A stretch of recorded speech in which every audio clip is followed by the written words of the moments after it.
morning. Welcome to Matenaer On Air. Jane Matenaer, Greg Bach, Calvin Butenoff, coming to you live from our studio here at Radio Park in Racine. You can always join us. You can call. You can text. The number is the same, 855-752-4842. Leave a comment if you're watching on the live stream on Facebook, YouTube, and what used to be Twitter. It is Friday, March 7th. Today, the average price of a gallon of 2% milk in Wisconsin, $3.18, the same as yesterday. And the average price of a dozen large eggs here in the state, $6.24, also the same since yesterday.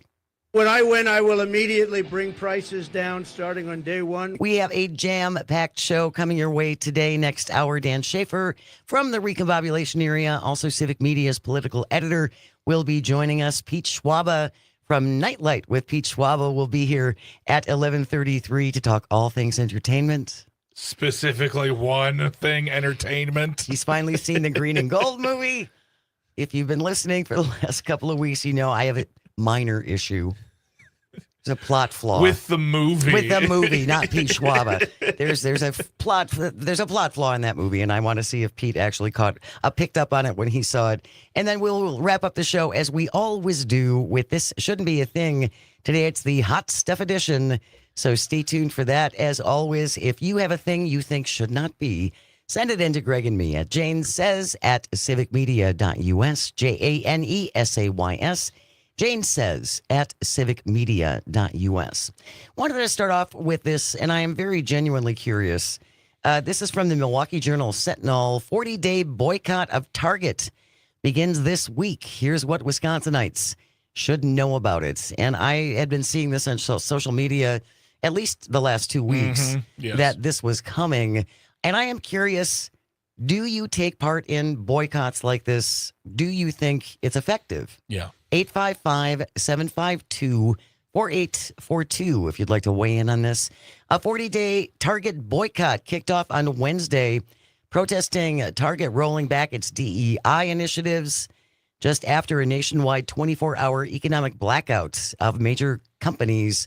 Several, including Walmart, Lowe's, and Meta, have reversed their DEI initiatives in recent months. Some had already been rolling back efforts even before Donald Trump got back in office. This latest boycott has been organized by a pastor in Atlanta and other faith leaders. They're telling consumers not to buy anything from Target for 40 days, also the duration of Lent, which began with Ash Wednesday on Wednesday. The website, according to the initiative's website, it's also asking people who are invested to sell any Target stock that you might own. Do you think this is effective? Do you think this makes a difference to these companies? I think one day when they do the blackout days, the 1 day blackout. I don't know, because honestly, like, I think what happens is a lot of people, they might say, "Yeah, I'm not going to do it," and then within the week they'll go to one of these places because they're so many of them. They're so much ingrained into our lives, and with a 40, and my fear, and you want to boycott, and I understand why. I believe in DEI, and I'm going to post a Forbes article that lists all the companies. So if it's Target, then you should be including all the other ones, which include things like Disney. Right. Let's say 40 days happens, there's a boycott. It causes a great deal of strife for the company. Stock prices tank, things happen. My only fear is that the adjustments they're going to have to make are going to affect the people at the bottom. They're not going to be adjusting the CEO's salary. They're not going to be firing high up executives. They're going to be freezing, maybe doing hiring freezes, maybe doing wage increase, like raise freezes, or just letting go of employees. That's not to tell you to do it or not do it. That is just my fear with a boycott like this. What are the repercussions, and who's it going to fall on? Yeah, it's not Stephen J. Target in Minnesota. It's the lady who works at Target in Hibbing, Minnesota, who's doing this as a supplementary job to pay for, I don't know, her medical supplies. That's a good point, because there will be fallout from this. And as you say, it just seems like it's a rarity when CEOs say, you know what, I'm going to take a pay cut. I need to take a pay cut. Yeah, I'm trying to think, has that ever happened? I don't think so. 855-752-4842. Boycotts, do they work? Do you take part? What do you think about that? Sue from Franklin, we took part last Friday. Any information on the impact of that day? I don't have it at the tip of my fingertips, Sue. I will take a look for it. Brian from Milwaukee texting in, yes, I do take part in boycotts. It's another form of protest to let our voices be heard. I guess the one thing I think about this, though, is you need to have a certain amount of economic stability in order to do that. Mm-hmm. You know what I mean? You need to be in a certain place financially where you can choose to skip these places and go somewhere else. And not everybody has that flexibility. Well, like if I'm not going to Target, I can go to, I mean, if it's a Target blackout, I can go to Amazon. If I'm looking at a Walmart blackout, I'll go to Pick and Save for groceries. I mean, this is not to say there isn't validity in having these sorts of actions happening. I think actions are important, but what about the afterward? What about a year from now? Right. What about, winter of 2026 after this has all happened? Where will we be? Where will we be? What has been accomplished? And if it's good, then how do you do more then? How does it grow this into something bigger to really tell these corporations something? Because I'm all for it. I'm all for telling corporations, hey, there's more of us than there are of you. But we tend to, as a people in this country, to say, yeah, raise our fists in the air. And then in a week, 2 weeks, a month, 6 months, I got to run to Target really quick. It's inconvenient. It's inconvenient. Oh, remember when we did that thing? Oh, my gosh, that was so cool. But then you're going back there because you need something. And it's like, well, I need it. I got to go to Walmart because there's a thing there and I know exactly what I'm running late. Understandable. We're all busy. So I guess for me, I would love to know the plan. The whole plan. The long-term plan. Exactly. If you're just joining us, we're talking about this 40-day boycott of Target that began on Wednesday. If you're on social media, and I think most of us are in some form or another, you have probably seen this kicked around. Also, Amazon is the next one that is also being slated. The People's Union expanding its boycott to include boycotts of Amazon, March 7th through the 14th, Nestle, March 21st through the 28th, and Walmart, April 7th through the 14th. And a second broader one-day economic blackout is slated for April 18th. Now, again, if not everyone is going to be aware of this, not everyone's going to be able to take part in this.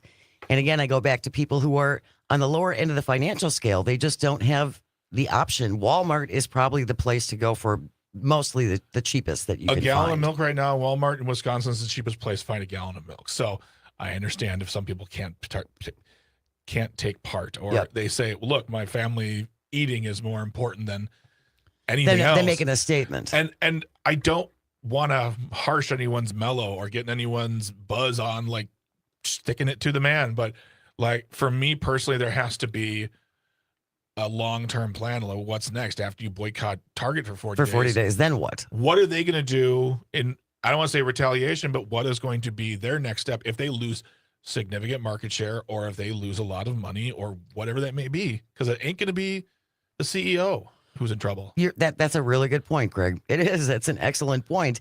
And if they lose enough money over these 40 days, do we want to see Targets closing?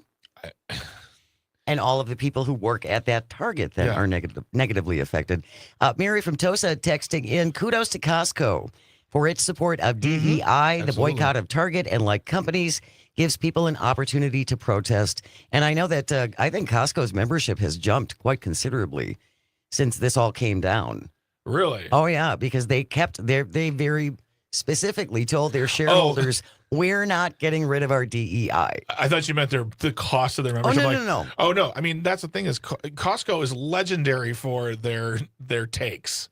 Their CEO, the former CEO, he is a fireball of energy and human. I mean, like just the hot dog. Let's look up Costco hot dog price range, and it's a story that I can't repeat on the air. Oh my! But it was them just being vehemently in favor of promoting from inside, education, helping the people, giving back when they can, and doing things like this, like DEI, which is, it ain't the devil. It ain't the devil, folks. 855-752-4842 if you would like to join our conversation. Robert from West Allis, I take part. I haven't shopped at Walmart, Hobby Lobby, or Chick-fil-A for years. Robert West Allis, though, I won't stop shopping at Target. They're the only real competition to Amazon. Understandable. Yeah. Understandable completely. Yeah. I don't shop at Walmart. I think in maybe the past 20 years, I've shopped there twice. I don't go.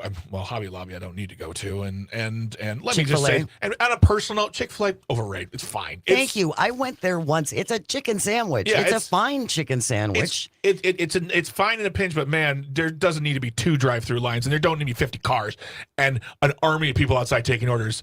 It's a chicken sandwich. Yeah, I expected the first time that I went to Chick-fil-A that it was going to be the chicken sandwich that changed the course of my life. That didn't happen. Maybe I need another one. They just don't want to make sure that the gays can get married. So. Well, it's priorities. Yeah. Ann from Chippewa Falls, I see you on the line. We are up against the break. We will take you when we return. Boycotts, yes or no? Do they work? Will you take part? You're listening to Matenaer On Air. This is the Civic Media Radio Network. We'll be right back.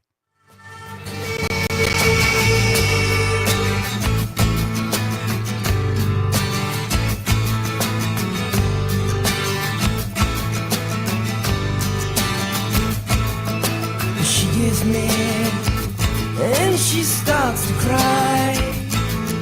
She takes a swing, man. She can't help. She don't mean no harm. She just don't know what else to do about it. Jane said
Good morning. Welcome back to Matenaer On Air. Jane Matenaer, Greg Bach, and the Board Lord coming to you from our studio here at Radio Park in Racine. You can always join us, call or text. The number is the same, 855-752-4842. Leave a comment if you're watching on the live stream on Facebook, YouTube, and what used to be Twitter. After the 10:30 news, we're going to talk about don't call us. We don't want to hear from you. Yeah. Some lawmakers not happy their constituents are checking in with them. Yeah. I'm shocked. We'll kick that around after the 10:30 news. Right now, though, we are talking about this nationwide boycott of Target. A 40-day Target boycott kicked off on Wednesday to protest the company rolling back its DEI programs. And our question to you is, will you take part in this? Do you think it's effective, or do you not care? Don't think it makes any difference? Does it matter? Does it matter? Does it affect these companies eventually? What would you like to see come out of this? Absolutely. Ann from Chippewa Falls has been very patient waiting to get on the line here. Good morning, Ann. Thanks for joining us. Good morning. Yes, I do participate in those blackouts, but I basically buy local, like I'll buy from the food co-ops or I'll buy from Woodman's because it's employee owned. But my daughter works for Target. She's a packaging engineer there. And that kind of scares me because she's a new employee. And, you know, they're going to probably cut those people, not the people that really need to be cut, like the big CEOs that are making a ton of money. So I'm kind of with Greg on that. I just don't know if it's going to hurt the working people or it really will hurt the CEOs. That's kind of where I stand with it. That's a great point, and it really is. And I think that's a very valid point. Yeah. As far as who's gonna bear the fallout of this. Yeah. Exactly. Because again, I am waiting for the day when I see a CEO stand up in front of a microphone and say, you know what, you guys, really, I'm getting paid way too much. I'm waiting for the day where a CEO or higher up employees, executives, are fired without a golden parachute. That's the thing too. It's even when they do a lousy job. Yeah, exactly. Here's your parting gift on the way out. I don't want to see people lose money. I don't want to see people lose jobs. I don't want to see Ann's daughter lose her job if she's the new person on the shift. And I think that it's important to raise your voice. I just, I just feel like such a stick in the mud for this, but I want to see an action plan beyond 40 days. I want to see are you trying to get them to reinstate DEI? If that's the case, all right, great. If they do that, then, you call But what is your end goal? Yeah. What's the end goal? What is the end goal? Like that is, because I just have a feeling, call me whatever you'd like, and people have called me many things, Target can outweigh you. I think they have enough in reserves. Yeah, they're very popular. They're kind of all over the place. Christine from Slinger listening on WAUK texting in. Hi, Jane and Greg. Go to a protest. Listen to the people there. They are angry, scared, and feel helpless. I understand that, Christine. Absolutely. But again, I guess our question is this effective? What do we want to see happen from this? Mm-hmm. Yeah. And this is me asking it in the most respectful, innocent way. How is a blackout going to quell the anger, the fear that people at the protests feel? Because I'm an American living in this country too, and I don't own a giant boat. I don't have influence in Congress. I'm nervous about what's happening every day in this country. And what I think is that we as a people need to raise our voices when we can, but we also need to raise our voices at our leadership.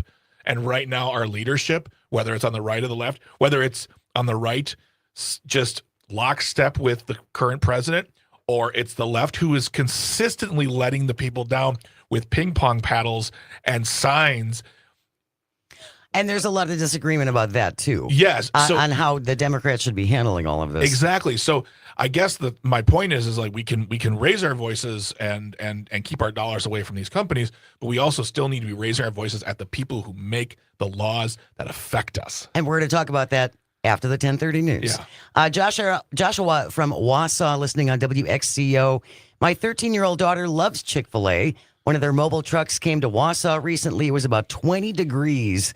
I said to a woman next to me, I can't believe we're standing out here for a chicken sandwich. And she said to me, yes, but it's the Lord's chicken. Ugh. I guess I never took that into account.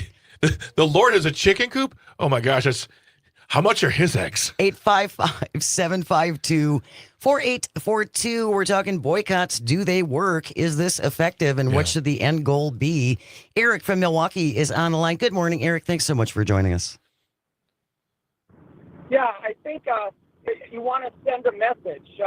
You don't want to be one of those people standing on the sidelines where people are trying to do something to fight back, and you say, well, I don't know. I mean, the point you made before, they have a lot in reserves. If they start to see dips in the number of people that are shopping there, I'm sure they'll make adjustments. But, these are the people that are starting to fight back now. We all complain about the Democrats doing nothing. Here is somebody doing something. Don't just stand on the sideline, be lily-livered. Say, okay, let's do this. There are other places you can go. I think we're just so coddled in this country sometimes. It's like a minor inconvenience. Let's shop someplace else for a couple of weeks, and let's see if it has an impact. Maybe it will work. Maybe it won't. But don't just stand on the sidelines and criticize the people that are doing something. That's my take. Appreciate it, Eric. Thank you very much.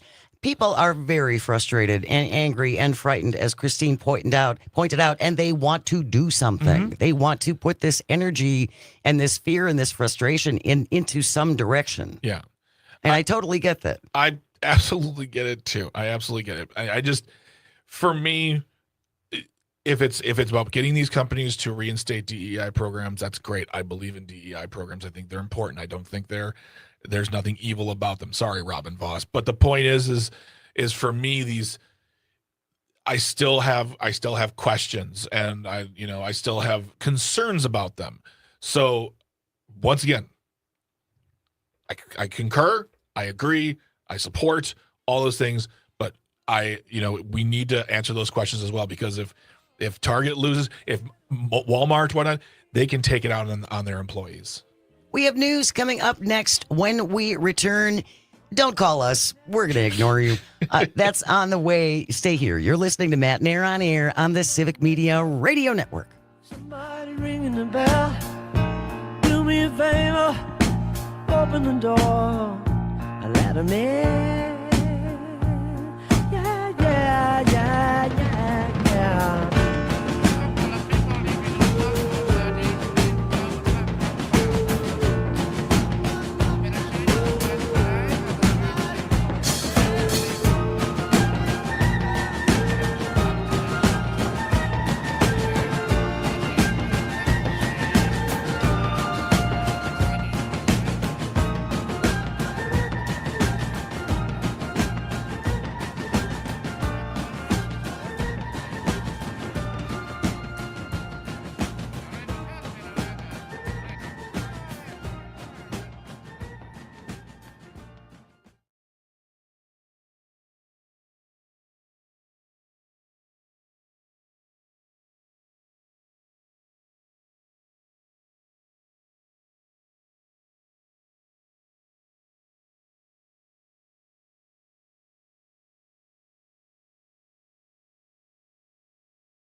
morning. Welcome to Matenaer On Air. Jane Matenaer, Greg Bach, Calviente on the board, coming to you from our studio at Radio Park in Racine.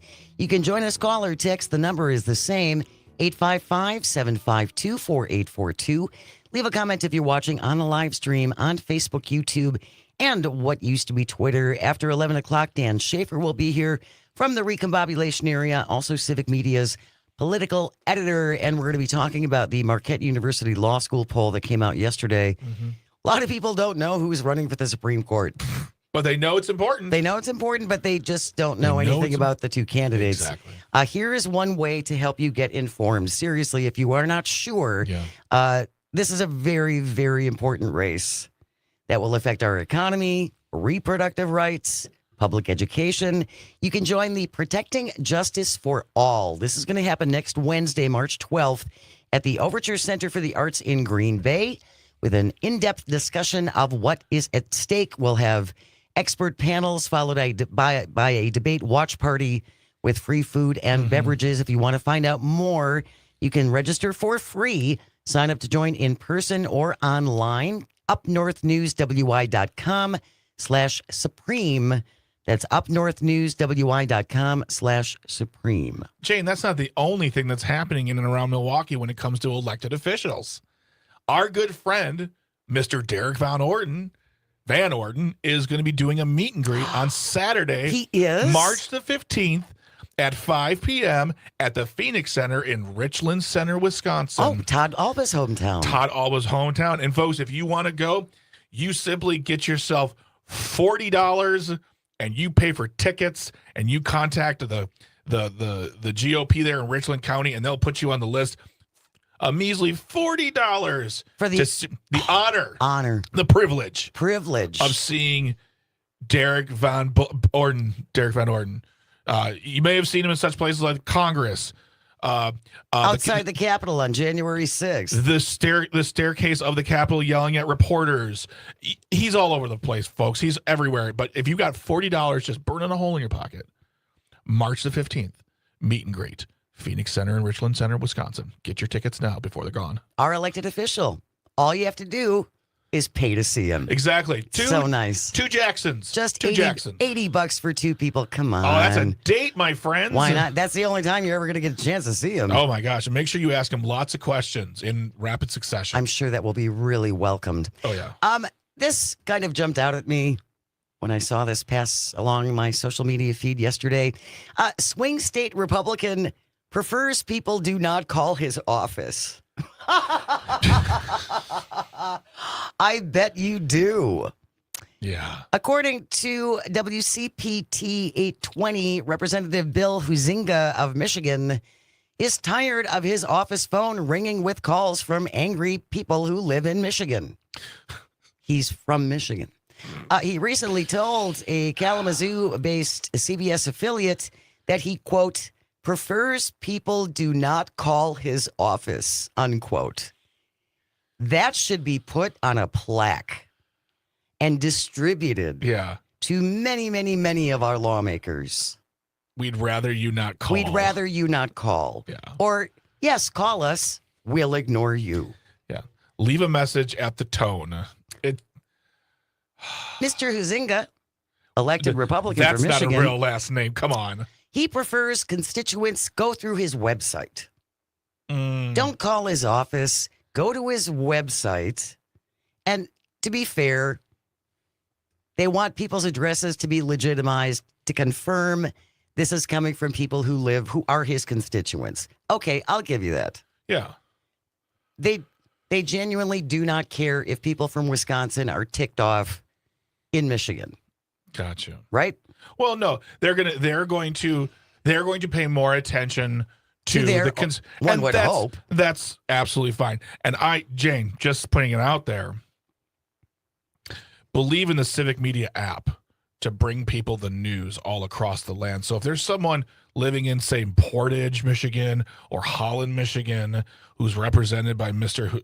Huizenga, you feel free to call 202-225-4401. Because frankly, we've all gone to websites that say contact me. You sent it into the vacuum of that website. Into the black hole. Nothing else happens. Yeah. So no. No, sir. You are responsible for listening to your constituents. Actually, your interns are actually. Yeah. You're not the ones answering the phone. And I think it's important that we remind folks of that too, because we always encourage people to call Absolutely. our elected representatives here in Wisconsin. Yeah. If you want to bother somebody else out of state, you can do that. But again, they're going to kind of discount you. Yeah, exactly. So I would prefer to see us keep our energies focused in Wisconsin or wherever you live, wherever you're listening to Civic Media. Exactly. And if you live and you're represented by him, I mean, I've got the website right here. It's contact information. There's 3 phone numbers. It's great. Yeah. So at least in this case, Representative Bill Huizenga of Michigan, he would prefer people not call his office. So that, because I'm a bad person, if I lived in Michigan and I were his constituent, that would kind of encourage me to call his office. Oh, absolutely. I would call and be like, hey, is Bill there? I just wondering, is everything okay? I'm worried. Yeah. We're worried about Representative Huizenga. I'm very worried about Representative Huizenga. Is Doge there? Are they there trying to cut jobs there too? I'm just trying to figure out. How you doing, Bill? Yeah, I hope he still has his job. So if you live in the western part of South Michigan, the 4th district, give a call. Call him and let him know you're concerned. Exactly. 855-752-4842. That's our number. Cornell from Merrill is on the line. Good morning, Cornell. Thank you so much for joining us. What do you want to say? Thank you for taking my call. Well, the Shimmer ads, what I'm upset about is why are they using sheriffs?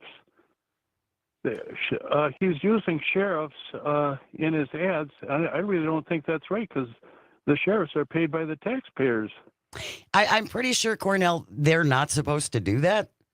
You're talking about Brad Schimmel being surrounded by law enforcement officers in uniform. I'm fairly certain no one is supposed to do that. But, and correct me if I'm wrong, I believe Susan Crawford has also done that. Yeah, I don't think. And I think that standard, as so many, that standard's been thrown out the window. Yeah, I mean, I think Dan Schaefer put it best a couple weeks ago. It's nonpartisan in name only. I will mention, though, when it comes to the Brad Schimmel ads with the law enforcement officers, if you look it up, one of those law enforcement officers is in some hot water. And the Schimmel ad has not come down. That guy's still standing next to him. So, but again, that takes another level of people being willing to research it further. Yeah. And as we found out from this Marquette University Law School poll that came out yesterday that we're going to talk more about with Dan Schaefer, a lot of people don't even know who these two people are, Brad Schimmel or Susan Crawford. Yeah. So expecting them to go that extra mile to look into who's endorsing these candidates and find out more of their backgrounds, that's a big ask. But that is where we ask the listeners right now, and Jane brought it up yesterday, and we've talked about it in the past. Have a conversation with your friends. Share what you know. I don't expect anyone to vote for a person because we're saying we like them or dislike them. All I'm saying is what we're doing here right now is giving you information and context. Take this information, talk to your friends, help them make a best informed decision for themselves that works with their if your politics are what Brad Schimmel is pushing, then I understand. I get it. I don't like it, but share what you know. Talk to your friends. It makes a huge difference. It really does. 855-752-4842. Bill from Oconomowoc is on the line. Good morning, Bill. Thanks so much for joining us. What have you got? Well, I got to thank you guys for heightening the awareness of calling your elected officials. I've been doing that for years. Yeah. And surprisingly, I had one, I don't know, I think it might have been Robin Boss. He had an intern that answered the phone, and we had a decent discussion. Okay. I couldn't believe that they would, have. Now, whether that got Robin or not, I care less. The point is, the more we challenge these people, including you were talking about Brad Shifty Schimmel, if we call his offices for election and say, well, what about this? What about this baggage that Brad carries with him? Would you like to comment on it? That gets back to people. That gets back to, hey, we're getting all this negative stuff, even on the campaign. You guys have shown Wisconsin, this is how we deal with this insanity. I had a guy call me just this today, a big Republican. He says, well, how do you like things now? And I said, I tell you what, I got a 32-ounce Slurpee, a tub of popcorn, and I'm watching your chaos every day. It's enlightening. What did he say to that? What did he say to that, Bill? He hung up. He hung the up. phone slammed down so hard, I thought there were particles in my ears. Oh, Bill. Well, Bill, thank you very much for those kind words. We really appreciate it. Because, we can't see all your faces. We don't know everyone we're talking to, and we're hoping that we're at least at the very least of it all, getting through to people that being informed is important, and then sharing that information with others is important. Beyond that, it's kind of up to y'all, and we hope you to get out there and vote and talk to people and show them how this from the DPI race to the judges race for the Supreme Court to questions on the Constitution of Wisconsin to Senate to Congress, it all affects you, especially those aldermanic and county supervisors. Absolutely. It's all really, it is. It's all really important. And I know we're all tired of hearing that. And it's the most important election of our lifetimes. Sometimes I'm tired of saying it, Yeah, Jane. but it is. Yeah. 855-752-4842 talking about don't call us. We're going to ignore you. Swing state Republican in Michigan, Representative Bill Huizenga is tired of his office phone ringing with calls from angry Michiganders. He, quote, prefers people do not call his office, unquote. Again, there is validity to that. If they are inundated with people who are not their constituents, they're going to discount those. Yeah. And so he wants people to go to his website so they can check your address and make sure you're a constituent, and I get that. Yeah. But I still find some warped, twisted pleasure in the fact that we all have phones. It's tempting. I almost did yesterday. I almost called a Democratic lawmaker in Florida. I mean, okay. But it's like, again, he doesn't have to respond to me. He doesn't care. He doesn't have to respond to you, but if you're going to take the time to call an elected official in another state, another district, you're showing your concern to, like, you're reaching out to them for a reason, and you're showing their concern, and they can't help you because they don't rep you, but they can listen to your point. Well, and Bill just said, I mean, even here in Wisconsin, actually had a very good conversation with, again, these are primarily interns, lower level people who are answering these phones, which is why we always ask you to be respectful and don't swear and don't curse at these kids. No, they're on the front lines, but they're not the ones who are making these decisions. So please be nice. And if you are inspired, say, to call, you can also go to myvote.wi.gov. And all you have to do is put in your address, and all of the elected officials who represent you come up, and their phone numbers. Yep. It's nice. It's convenient. It is convenient. So even if they don't want to hear from us, we want you to hear from us. I am a public servant. Who don't you want calling? I don't want the public calling me. And don't forget, and I'm thinking about this, next Saturday, meet and greet with Derek Van Orden. Ooh. It's going to cost you $40 per person, but I think it could be so worth it. We'll include this in our show notes in case you would like to go. It could be fun. Let's have a group. Yeah, Let's get a bus. I want to get a bunch of Marxist agitators and pay them to protest, because that's what I do. I pay protesters. I'm like the George Soros of Kenosha. All that money. When we return, Elon's rocket goes boom again. You're listening to Matenaer On Air, coming to you across the vast, statewide, countrywide. If you got the app, we're global. Civic Media Radio Network. We'll be right back. Send it off in a letter to yourself. Ricky, don't lose that number. It's the only one you own. You might use it if you feel better when you get home. Ricky, don't lose that number. Ricky, don't lose that number. Ricky, don't lose that number.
She packed my bags last night, pre-flight,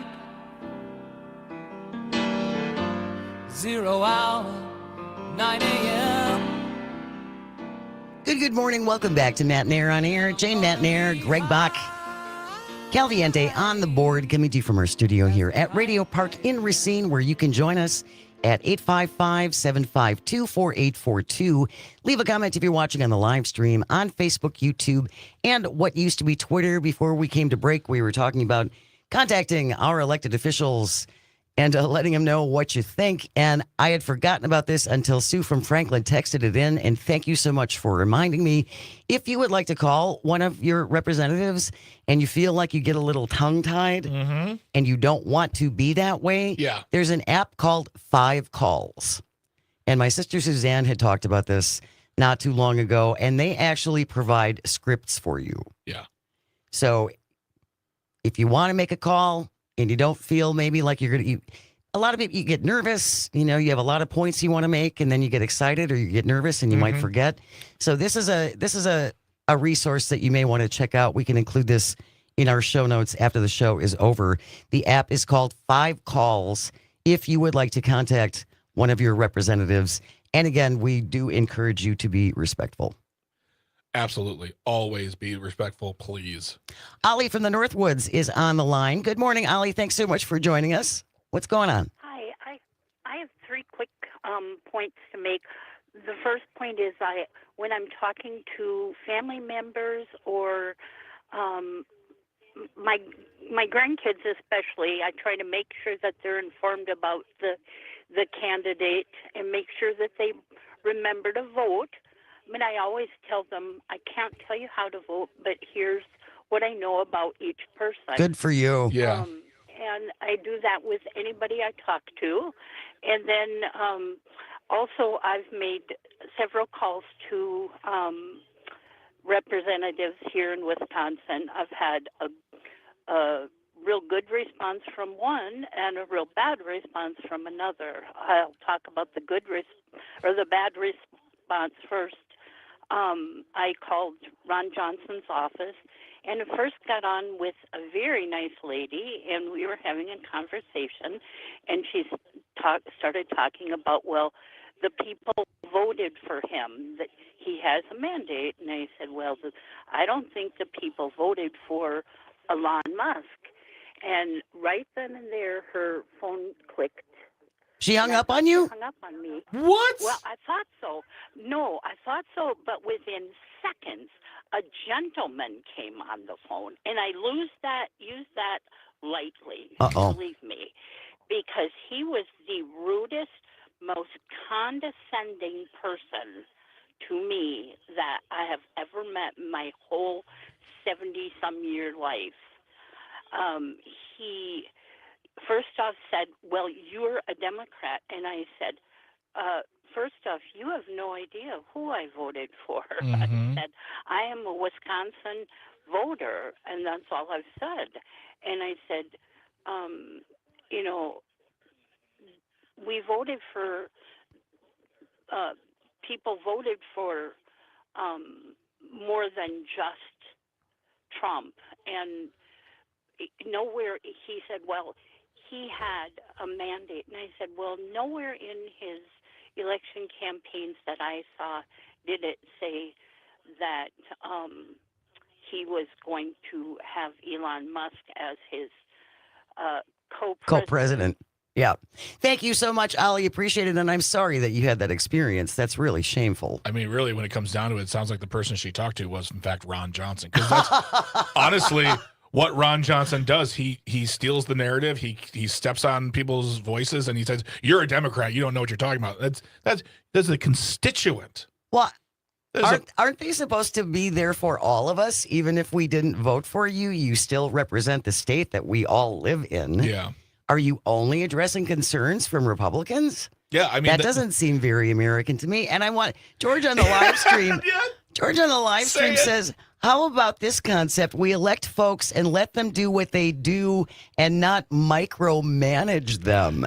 I don't know, is calling our elected representatives and expressing our unhappiness with their job. That's micromanaging. I don't know.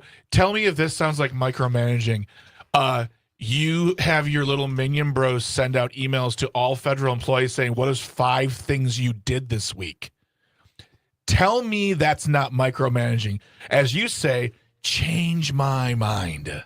That's our right as a citizen. Yeah. Is to contact our elected representatives and let them know whether or not we think they're doing a good job. This guy in the live stream sounds like he doesn't like freedom. I don't just makes me kind of want to make calls. Also, to counteract Mr. Guy, Elon is not their boss. Elon's not in charge of them. Elon's not in charge of the federal employees.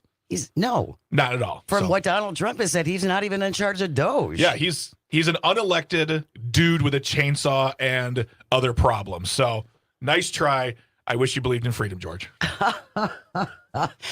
We will include the 5 calls link in our show notes. You can always go to civicmedia.us after the show is over. Click on shows. Go to Matenaer On Air and look for today's program. Yeah.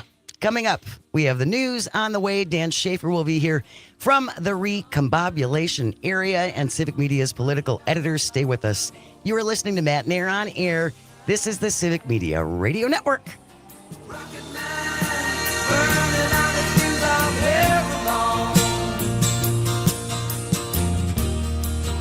And I think it's gonna be a long, long time.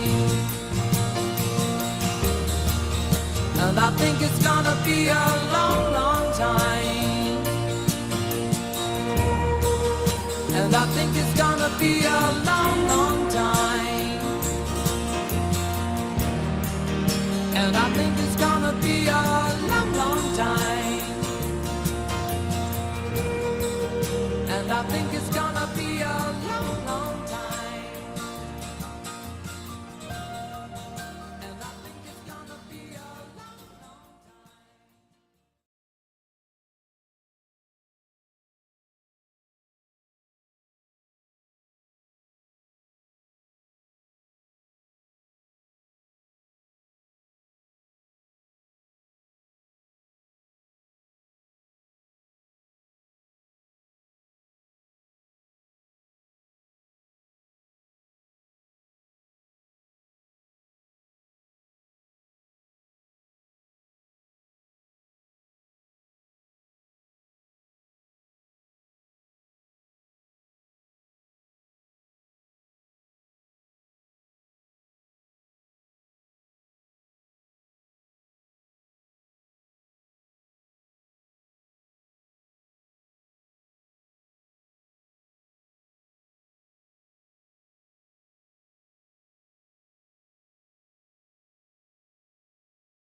Good morning. Welcome to Matenaer On Air. Jane Matenaer, Greg Bach, Calvin Butonoff coming to you live from our studio at Radio Park in Racine. You can always join us. You can call. You can text. The number is the same. 855-752-4842. Leave a comment if you're watching on the live stream on Facebook, YouTube, and the platform that Elon continues to actively ruin. Coming up later on this afternoon from 2 to 4 p.m., Maggie Dawn and producer Jamie will host another round of Ask Maggie. It's a great segment. You can text in any question you have for Maggie Dawn, and she's got a wealth of experience. I have so many questions. It's fantastic. It's a great segment. Join Maggie for Ask Maggie later on this afternoon. And then the one and only, we call her the genie of just about everything on Civic Media, Terry Barr is going to join Maggie's show to talk about what's good, local, and overlooked in Wisconsin. Oh. So Terry's really got her finger on the pulse on everything in Wisconsin. Yeah. Very into music, very into entertainment. So join Maggie this afternoon from 2 to 4 p.m. He joins us every Friday at this time for a little recombobulating, and he's also Civic Media's political editor, coming to us from a secure location somewhere in Wisconsin. Dan Schaefer is here. Good morning, Dan. How you doing? Good morning, Jane. Good morning, Greg. Good morning, Calvin. How's everybody doing? We are good. It's Friday. We got a little light snow falling here in Racine, but all is good. It's going to be a beautiful weekend.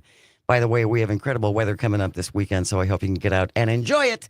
But we wanted to start off with talking about the Marquette University Law School poll that came out yesterday. And we talk about this frequently. We live in kind of a different world because we are so involved in the news and so involved in staying up on things. And we kind of look at other people like, what do you mean you don't know that? But there are a lot of people have lives and they have children and they have elderly parents and jobs and all those things. So it shouldn't be a surprise that not everyone is as well informed as they could be, let's say. Yeah, absolutely. I think that was one of the main takeaways from a big picture standpoint from the poll. It's just it was the first poll of 2025, first poll of the Wisconsin Supreme Court and state superintendent races that are going to be on the April 1st spring election. And as much as we talk about folks like Susan Crawford or Jill Underly, the majority of Wisconsinites do not know who they are. They do not have an opinion of many of them. I think it was a little bit different for Brad Schimmel, being that he was the former attorney general. Perhaps the fact that he has been running this campaign for 16 months, in addition to that as well. But I think it is, just really shows the challenge that these campaigns are facing, for as much as we've talked about them on the airwaves at Civic Media or online at the Recombobulation area. There's a lot of people in the state of Wisconsin who just do not have opinions of these candidates. Sometimes when you talk about the polling, it will be, they'll ask the question about like the candidates, but then they'll ask like the head-to-head, and this is the liberal aligned candidate and this is the conservative aligned candidate, and then people will just kind of fall into their typical partisan boxes. Yeah, and they extrapolate from there. Right. But as far as like on an individual level, like, did it surprise you that the fact that like almost 60% of voters in Wisconsin don't have an opinion of Susan Crawford? I guess it didn't surprise me. It really didn't. Brad Schimmel has the edge because he has some name recognition. Yeah. He's held statewide office previously. He's had statewide office before. It's like, yep, I know that name. I know he's a Republican. I'll vote for him. Yeah. Right.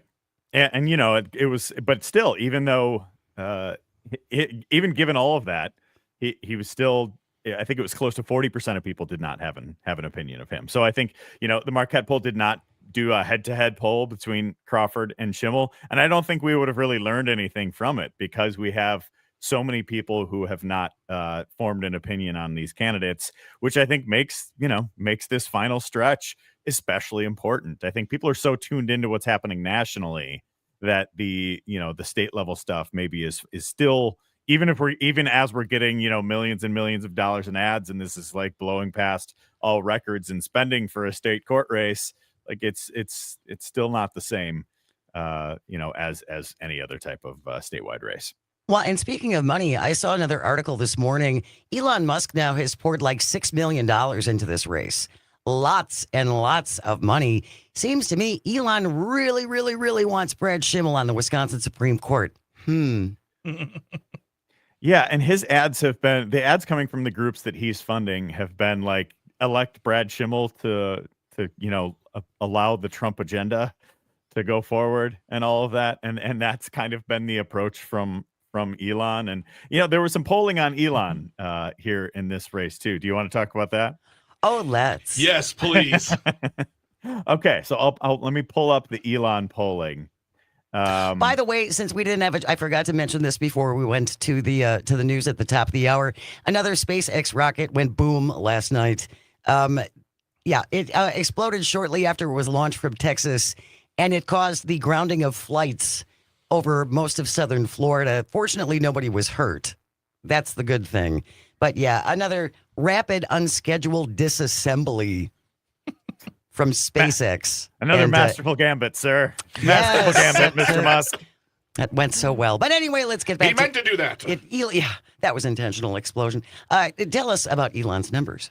So Elon polled his favorability rating was at 41% favorable to 53% unfavorable. So not great for Mr. Elon Musk. And if you look actually at the independent voters on this one, a lot of times independent voters will kind of track with what the rest of it is. Independent voters are very low on Elon. He only had 29 favorable to 58% unfavorable among independent voters. What would you guess his favorability is among Democratic voters? His favorability? Yeah. How many Democrats view him favorably? 4 people. Pretty close. Pretty close. 1%. 1% of the 359 person sample. So I think, it would amount to a few people there. But 1% favorable to 97% unfavorable, the view among Democrats for Mr. Elon Musk. But what about Republicans? Republicans, it is 81% favorable to 11% unfavorable. One of the real stories, and I think Craig Gilbert of the Journal Sentinel wrote about this in his recap of the poll, the divide is so stark. Like you see the same in the polling on Trump, in the polling on, a number of other figures in the Democratic Party and all that. The divide, it's just like it used to be kind of in the, Republicans might be like a 70% favorable for Trump or something like that or whatever. It's now just like Republicans have like 100% near favorability for Trump and Democrats are close to 0. Like the divide is really, really wide now. It's not even worth talking about in that race. Like, of course you love Elon. He's your guy's guy. And going back to Brad Schimmel, though, and this is from the Wisconsin Examiner from this morning, and I think it's really interesting because Brad Schimmel does seem to be saying one thing on the campaign trail, and then when he's in these more private events, it's an entirely different thing. He is presenting himself to the public as this moderate. He's the rash, the reasonable, I back the blue guy. Well, when he gets off into these more private events, that's not who he is, how he is portraying himself. He was at a Turning Point USA event. Turning Point USA, run by Charlie Kirk. Case closed. I mean, he's essentially saying he wants to be on the Wisconsin Supreme Court to help Donald Trump's agenda. That doesn't seem non-political to me. Yeah, and he's saying at the same time as while saying his goal is to bring, objectivity. Oh, yes. Court as well. Yeah. And he's made some comments this week about like just kind of going back to some 2020 conspiracy theory stuff that makes him sound like Michael Gableman, former state Supreme Court Justice Michael Gableman. It's just like that level of stuff that's going on. So and don't forget as well, Brad Schimmel has come down on the side of the January 6th attackers at the U.S. Capitol, believes they didn't get a fair shot, they didn't get a fair trial. And now in these private events, and again, we can include this article from the Wisconsin Examiner. Yeah, I'm still not sure about the 2020 election. I'm still not sure about the results. We spent over $2 million worth of taxpayer money to investigate voter fraud in Wisconsin. And you know what they found? Nothing. And who agrees with that? Robin Voss. Go figure. Discombobulating times. There were a couple other under the radar results from the poll that I wanted to talk about. Do we have time before the break to get into those? Absolutely. We got about a minute and a half. Go ahead, and then we'll come back and finish it we'll up. start with one of them here. They ask about many issues, and this one really got in. There was a lot of education issues, a lot of other, just kind of like issues that we've been talking about on Matenaer on Air and on across the Civic Media network. One of them is the extension of Medicaid for new moms. This has bipartisan support in Wisconsin. It has overwhelming bipartisan support, and it not only in the people who are introducing this, but now we see in public polling as well. So 67% of Wisconsin registered voters are in favor of extending coverage for Medicaid recipients to a full year for mothers after giving birth. That is a pretty overwhelming number. 67% is a big deal, and I think that just shows where voters are in this issue, and I think people would really like to see the state legislature move forward with this. But that's where it goes to die. That's where everything goes to die. It doesn't matter how much Wisconsinites agree, even if they agree overwhelmingly in favor of safer gun laws, say, or access to safe and legal abortions. Vast majority of Wisconsinites agree about these things. Robin Vos doesn't. And that's where it ends. And that's where it stops. He's the exactly. one holding it up. But and so, there was a majority of Republicans that don't always want this too. This is overwhelmingly favored by Democrats and independents. Republicans very much split on this issue as well. We're going to continue our conversation with Dan Schaefer, creator of the Recombobulation Area and also the political editor for Civic Media. Stay close. You are listening to Matenaer On Air, coming to you across the vast Civic Media radio network. We'll be right back.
And welcome back to Matenaer On Air. Jane Matenaer, Greg Bach, Dr. Slide on the board, coming to you from our studio at Radio Park in Racine.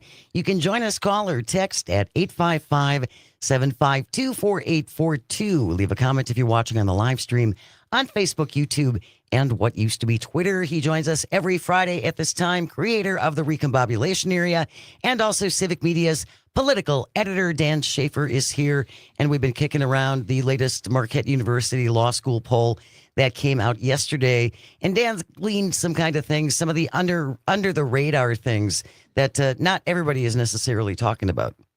Yeah, everybody's going to talk about what happens with Trump. Everybody's going to talk about Elon. Everybody's going to talk about the Wisconsin Supreme Court race. But there are so many issues that this particular one polled, and I wanted to talk about 5 under the radar ones. So we talked about the postpartum Medicaid expansion right before the break there.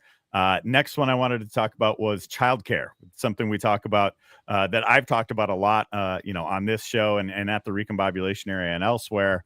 And so the question in this poll was, do you favor or oppose a proposal by Tony Evers to include $500 million in the upcoming budget to make permanent a childcare subsidy that began during the COVID-19 pandemic but is set to expire at the end of June? Complicated question. Yep.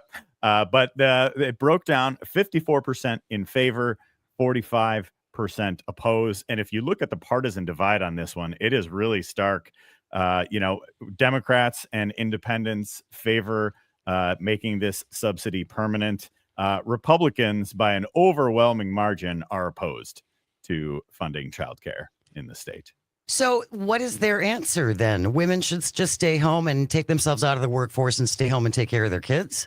I don't think they have answers on this, frankly. I don't think they have answers for They this just don't issue. want it.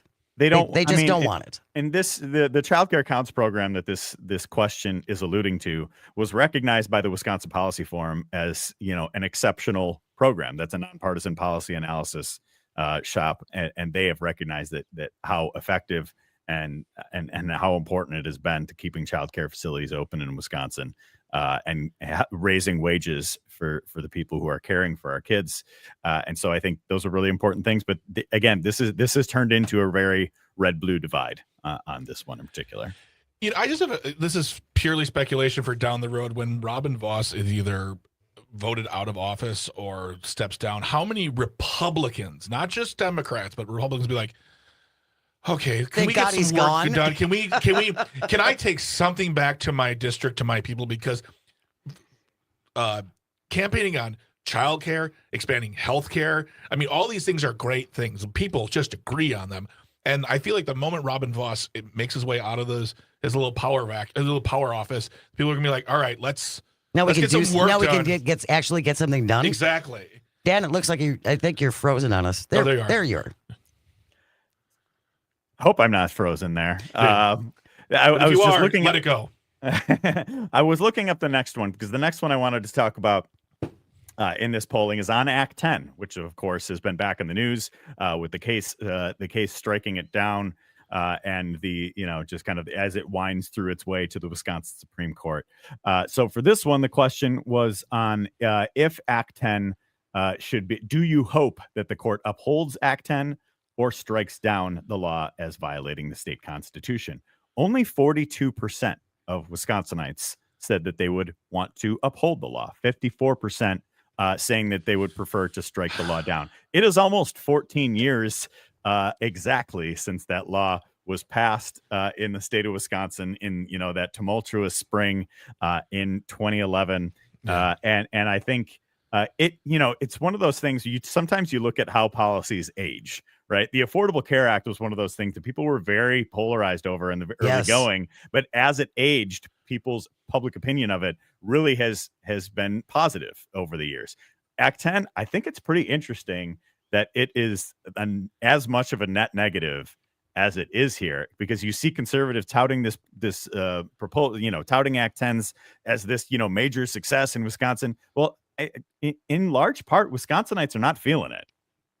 In that way. And I think it is really interesting that, 14 years in, most Wisconsinites would prefer for it to be struck down. And this is interesting too. How many Republicans do you think sided with the strike down here.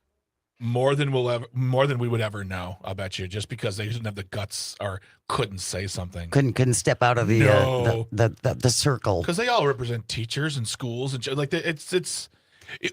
what I'm hearing in these polling questions is that the Wisconsin that we talk about, that we miss, is alive and well in the people, not in the people passing the laws.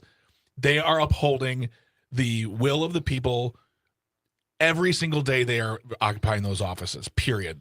Well, and I would hope that the Crawford campaign is going to look at some of these results and start tagging Schimmel with this stuff, because Schimmel is against everything in this poll that people seem to be for. And for people who have forgotten, Act 10 essentially, and this is a very simplistic explanation of it, but what Act 10 did was strip collective bargaining powers from every union that might not support a Republican. Yeah. Right? And now, here's the thing that I really stood out as interesting to me on this.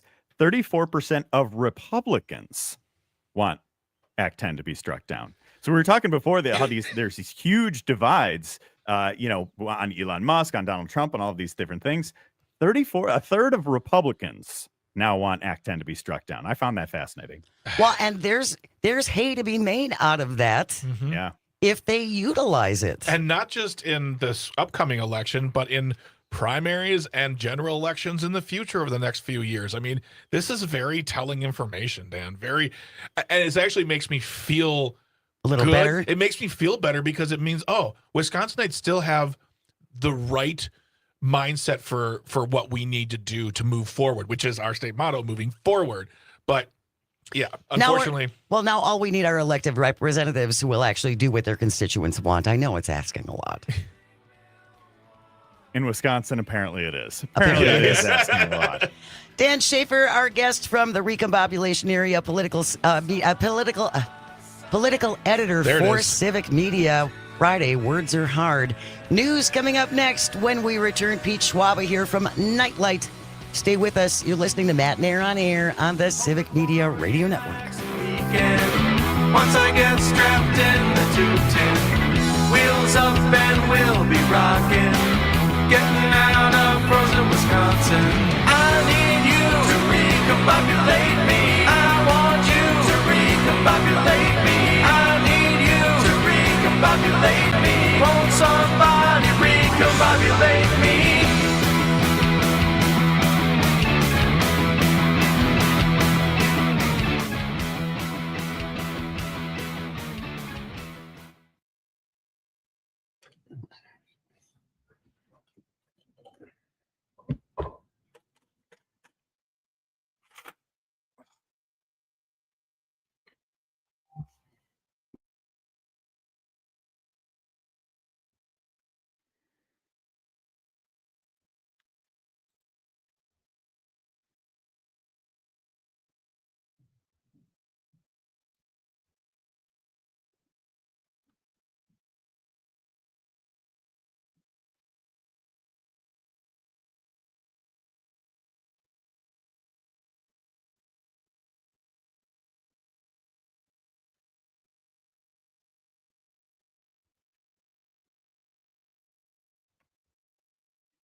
If you hadn't been there, where would I be? Without your trust, love, and belief. Good morning. Welcome back to Matenaer On Air. Jane Matenaer, Greg Bach, Calvatini on the board, coming to you from our studio at Radio Park in Racine. You can join us, call or text at 855-752-4842. Leave a comment if you're watching on the live stream on Facebook, YouTube, and what used to be Twitter. As we always do, we try and lighten things up a little bit for the last half hour of the show. We call it Audio Sorbet. Just a little cleansing breath to get away from all of the news. And that's why we have with us Pete Schwaba, the host of Nightlight with Pete Schwaba, 6 to 8 p.m. across the Civic Media radio network. Pete, that song is a new song from Dolly Parton, commemorizing her husband, Carl Dean, who passed away this week. They had been married for 60 years, and we didn't really have a chance to mention it earlier this week. But just wanted to get a shout out to Dolly and to her longtime husband, who was always in the background and didn't have a problem with that. Yep. Well, that makes sense now, because I thought I was about to ask someone to slow dance. I didn't know what was going on there. All right, Pete, come here. We'll do it. Slow skate. Me and you. Couples jam.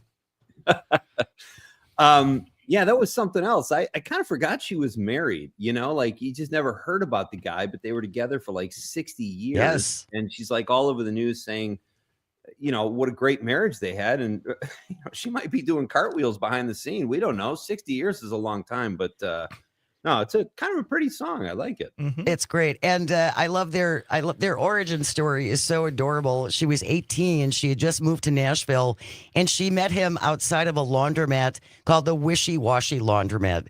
That's a country song in and of itself. Right. Well, and she said in an article I saw that it was her first day in Nashville too, and she showed up with dirty clothes at 16. I mean, what was going on in her life that made her do that? That's incredible. And then to get to where she got is amazing. Yeah, I mean, she was. I mean, not to get too deep in the history, but she was the breadwinner of her family from a very young age. She was on TV, writing songs, being a personality, and she's like, "Well, I can only do so much in Pigeon Forge. Yeah, I got to move on." But yeah. All big love to Dolly Parton, and so sorry for the loss of your beloved Carl Dean. I have been waiting for this. Yep. 4 weeks. This has been my obsession. She has a board in the back with red yarn and everything. It's a real moment here. So the movie Green and Gold, produced by two Wisconsin guys, right, Pete? Wisconsin, UP, yeah, the Anders, the Linwall brothers. Anders is the director, and his brother also produced the film. So it's a great story, yeah. It is a great story. It's a lovely, very sweet, very hopeful film about a farmer having some hard times in northeastern Wisconsin, and he bets the farm on the Packers winning the Super Bowl. But there is one, I went to see the movie about a month ago by myself, and I came home, and my husband said, "How was the movie?" I just said, "It was fine, except for this one thing. There is a plot flaw in this movie, and I just can't shake it off." You finally went and saw it last weekend, Pete. I want to know, Greg's rubbing his eyes. Are you with me on this? Pete, before you answer that, feel free to lie. Just feel free to lie your face off. Well, all right. First of all, a farmer who bets the farm and the Packers winning the Super Bowl. Shrewd business move. I think we can all agree on that. But I was watching the film, Jane, and I was trying to figure out what it was, what plot issue, and you never told me what it was. Exactly, because I wanted to see if you would spot it. Right. So here was my biggest issue, and I like the film, and Anders is a great guy. I've had him on the show a couple times, and I'm amazed at what they've been able to accomplish. My only issue, or the thing I thought that jumped out at first, was the girl, Madison Lawler, who plays the daughter. Does it involve her, your plot issue? No, it's about a prop. It is about a physical prop that is used to move along the plot line. Oh, and we're not bringing you back next week if you don't find it today. Oh, really, Greg? Gee, I can sleep in then. Okay. So nothing jumped out at you? No, hold on. I don't know anything about farming, first of all, but someone said to me the plow. Does it have Not the something- plow. Oh, No, God. not the plow. All right, I'm just going to spit it out. Oh boy, man, this is. It's the ladder, Pete. The ladder. Well, I was okay. This sounds like armchair quarterbacking. I was going to say something about that because I wouldn't let my 80-year-old mother climb a ladder with 2 feet of snow on the ground. But they already established, Jane, in the story that she was up on the roof doing things. I mean, they're a farm family. She's obviously got some grit, but yeah, then that's fine. And I was fine with that. So here's my whole issue. So she's up on the second floor, caulking windows. It's fall. Okay. Later on in the film, now it's winter, and she is going with her girlfriend to get in the car, and there's snow on the ground. And her friend says, "Oh, you better not leave that ladder there." So she starts climbing up the ladder, which is wrapped in Christmas lights. So they went around the second floor of the house and put Christmas lights around the second floor, didn't move the ladder, wrapped the lights around the ladder, and then continued with the lights around the house. No self-respecting Wisconsinite would do that. Ever. Well, there you have it, folks. Where's our award, WBA? You know, here, first of all, I want to say you kind of tainted my whole experience too, Jane, because I finally get to see this movie. I had the director on the show. I made an independent film. I'm excited to see what this guy did. And all I can think the whole movie is, what would Jane have had a problem with that? What's Jane's issue with that? What happened? And that was kind of me watching the movie. And my only issue was like when the daughter got the singing contract, when Brandon Sklenar character offered her a ton of money and they're about to lose the farm. Take the money. She has no connections. She's in Door County. She's performed at 2 open mics, whatever it was. Like, you take that money and you get credit as a singer. So that was my biggest issue overall, but I'm totally nitpicking. I enjoyed the film and yeah. No self-respecting Wisconsinite would do that. We would never leave the ladder up and just wrap the Christmas lights around the ladder and then continue around the house. Wouldn't happen. I guess, yeah. Okay. I'm kind of with you, but I also, like, my wife has been after me to, like, I could easily hear her saying, you know, that ladder's been out there for 2 weeks. What's the story here? You know, Dan? Well, I think if there are ever any movies made in Wisconsin in the future, I think they all need to bring Jane Matenaer on as a consultant to make sure that people are acting in a way that self-respecting Wisconsinites will act. I think we should bring back the tax credits to get more films made in Wisconsin, but have a requirement that all of them have to consult with Jane Matenaer. And I'll do it for nothing. That brings up, okay, I got 2 things I want to say. One, this isn't like watching a movie and finding a flub, like, oh, the car door was open, and when they came back, the car door was closed. This is all based on Jane's belief in the work ethic of Wisconsinites. We're better than that. But also, if she's 80, she may have just looked at the ladder and said, I'll get it later. Because for some reason, her friend says, oh, you better not leave that ladder there. And she's like, well, I'm about to go on errands with you, but I'll stop everything. And then she gets up on the ladder. Yes. No, you just move the ladder. She couldn't. It was wrapped with Christmas lights. But my other point is, and Dan, you bring up a fantastic point that I think needs to be talked about more. I'd love to actually see this in a Marquette Law School poll. Is I just watched the movie Love Hurts with Academy Award winner Ke Huy Quan. That movie takes place in Milwaukee. That movie is shot in Manitoba. There are skyline shots of Milwaukee. It looks very, very nice and fine. It's entirely shot in Manitoba. And when Bridget, my wife, said something, I'm like, it's because Wisconsin doesn't have tax credits for movies. People want to make movies in the state, but they don't because they can't afford it. And the state has no vested interest. People would, come on. It's such a no-brainer to me to have tax credits for people making movies here. That would make a big difference, Pete, wouldn't it? I think it would. I mean, we have the nice thing about Wisconsin is there's so many different things you could film here. We've got rural, we've got urban, we've got lakes, rivers, woods. It's easy to bury a body here if you want to shoot like a serial killer movie. No, Wisconsin would be a great state. And what an example to use there, Pete. First thing that came to mind, Dan. I want to go back to the ladder thing for a second, though, because Oh God. my issue, hold on, Jane, my issue was like we didn't see it. Like you said, move the ladder. She gets up on the ladder. She might have been wearing heels, even. I don't know, because weren't they going to go to church or something like No, that? she had boots on. Okay, so to move the ladder but get up on the ladder, that tells me she's doing a Belushi in Animal House, where she's on the ladder and she's going to hop and maybe try to see her husband through the window or something. So that now that you say that, I'm doing a deep dive and it's all coming together for me. See, and again, they needed her to slip and fall so she would end up in the hospital. She could have just slipped on ice. They could have left the whole ladder thing alone, and it never would have been an issue. Oh, man. Stay tuned later this fall. Green and Gold Director's Cut with Jane Matenaer. Pete Schwaba is here from Nightlight with Pete Schwaba, which you can catch from 6 to 8 p.m. across the network. I wanted to touch briefly on something new that I have caught on Netflix, Pete. It's called Running Point. Yeah. And it's a new comedy with Kate Hudson. And it's kind of a Ted Lasso for NBA basketball. I hope it makes more sense than Ted Lasso. You watch your mouth. We can go there if you want with Ted Lasso. The show drives me crazy. It makes absolutely no sense. It's cute and funny, and it stops there. There's no plausibility to the story whatsoever. So Send anyway, hate mail to Pete Schwaba at civicmedia.us. Hey, Pete, you want to text me your home address right now, please? Thank you. Listen, I know I'm on an island here, but no, your Running Point is a Mindy Kaling show. Very funny. I've seen bits and pieces of it. It's on my list to watch. I think season 2 just dropped, maybe, or is about to drop. It's season 1 just dropped. Yeah, and you can watch the whole thing. I watched the whole thing in like 2 days.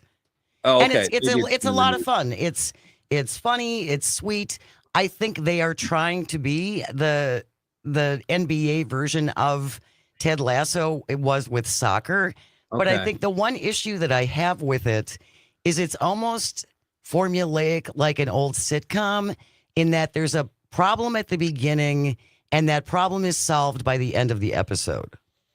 Yeah, everything gets wrapped up really neatly by the time that episode is over.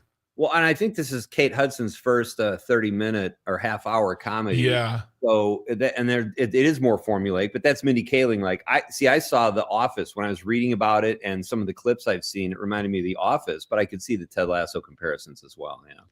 And Kate Hudson is very funny in it.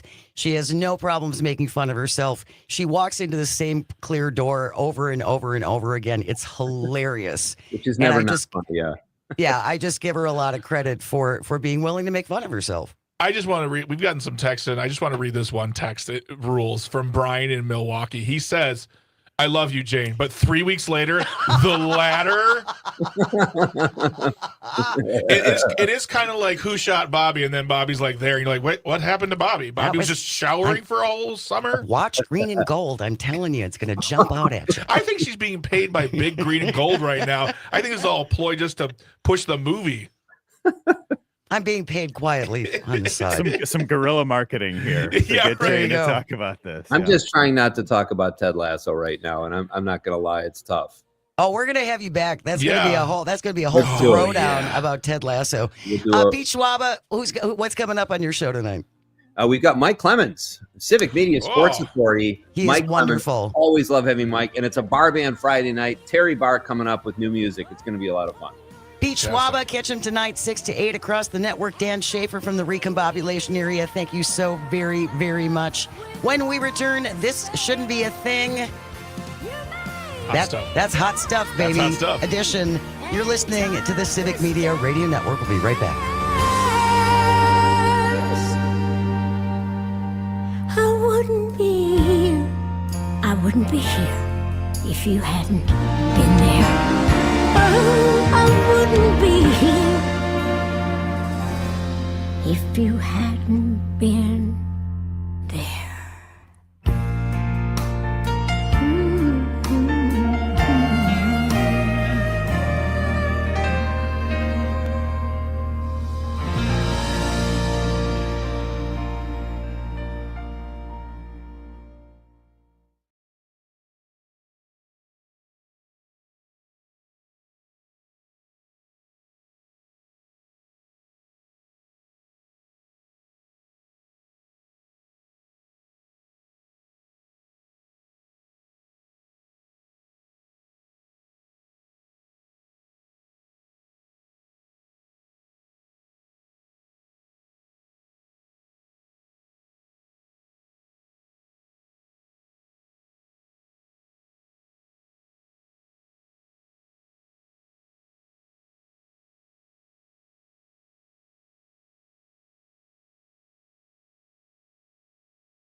Welcome back to Matenaer On Air. Jane Matenaer, Greg Bach, Dr. Slide on the board, coming to you from our studio here at Radio Park in Racine, where you can always join us. Call or text at 855-752-4842. Leave a comment if you're watching on the live stream on Facebook, YouTube, and what used to be Twitter. Big thanks to Pete Schwaba from Nightlight with Pete Schwaba, 6 to 8 across the network, Monday through Friday, and Dan Schaefer from the Recombobulation area, also Civic Media's political editor. And by the way, Jane from Madison agrees with, so that's all I need. Grand. I'm happy now. Us Janes know. Yeah. Us Janes know. And we're going to have Pete Schwab on to have a Ted Lasso throwdown. I'm sorry that Pete dislikes joy. Why does he hate America? No, Pete's great. And check him out tonight from 6 to 8 p.m. Just a reminder, daylight saving time kicks in this weekend. Boy. That means tomorrow night before you go to bed, you want to turn your clock ahead 1 hour. Gonna lose an hour of sleep, but then you'll all be happy Sunday night. No, I'm not. I'm just thinking it's funny that you think there's a lot of people like, changing clocks. It's like nowadays they all change themselves. I have 2 clocks I had to keep the instructions for so I can change the time. I have it taped to the bottom of the clock. Because I'm still one of those old people. I have a clock radio by the bed. And you need an instruction manual for that? To change the time on it, yes, okay. I do. All right. So don't forget, tomorrow, before you go to bed, clock ahead 1 hour. Daylight saving time is kicking in. It is 11:53. Calvin, that means it is time for... This shouldn't be a thing. As always, if you have a thing you think should not be, send it into Greg and me at janesays@civicmedia.us. Greg found this one this morning. Yeah. From UPI.com, Ben Hooper with the byline. Headline reads... Canadian man eats 25 Carolina Reaper peppers in under 5 minutes. In other news, Canadian man dies. Hospitalized, yes. Wow. This was from earlier this month. An iron-stomached speed eater broke a Guinness World Record by eating 25 Carolina Reaper chili peppers in 4 minutes, 36.26 seconds. Canadian Mike Jack, a YouTuber famous for his high tolerance for spicy food, broke the Guinness record for the fastest time to eat these 25 peppers at a restaurant in Ontario. Carolina Reapers have a heat units measurement of 1,641,183. The average jalapeno pepper is about 4,000 to 8,500. I think that's crazy. I think that you skipped over a major piece of information. He did this at a place called Goat Fest. That's just cherry on a sundae. I mean, that's what I love about Canada so much is that as Canadian as you can get, I feel like Wisconsinites especially and Minnesotans, we can appreciate how Canadians can be, because we get as Wisconsinites we can be with the things that we do that are very within our state. I love it. The Reaper chilies were considered the hottest chili peppers in the world until last year when the Pepper X was introduced. Jack telling Guinness World Records, I might make it look a little easier than it is, but I'm burning up here. I really feel it. The peppers, they are really, really hurt a lot. Jack does hold multiple Guinness World Record titles, not all of them spice-related. Last year, he broke a record by drinking a Capri Sun juice pouch in 21.71 seconds using a paper straw. The question I have with the Capri Sun, and we're all thinking if you live with a Capri Sun in your life, is does it include the time, does that time include taking the straw off and trying to actually open it up with that stupid little straw they give you? That's a good point. This story does not include that detail. And there's video too, by the way. The clip I'm going to include in the show notes will have the video of him actually doing it. And it's like he says in the thing, he's like, he's like, he's not enjoying this. Yeah. But he does it anyway. Because, because YouTube, it's there. Yeah. Because it's there. That wraps up today's episode of This Shouldn't Be a Thing. Coming up on Monday, retired Major General Randy Manner is going to join us now that we are abandoning Ukraine. We're not abandoning Ukraine. Now, Donald Trump this morning talking about putting tariffs on Russia. We'll see how quickly that changes over the weekend. But Randy Banner will be joining us coming up on Monday after 10:30 news. So I hope you will join us for that. Lots and lots of things going to be going on. Don't forget, after the news today, we have Todd Alba from noon to 2, Maggie Dawn 2 to 4, Dom Salvia 4 to 6, Pete Schwaba 6 to 8 p.m. Thank you, Greg and Calvin and all of our guests and all of our engineers. Without you, nothing works. And thank you most of all for calling and for texting and for listening. It really does mean the world. I hope you find some joy over the weekend and you have the chance to share it.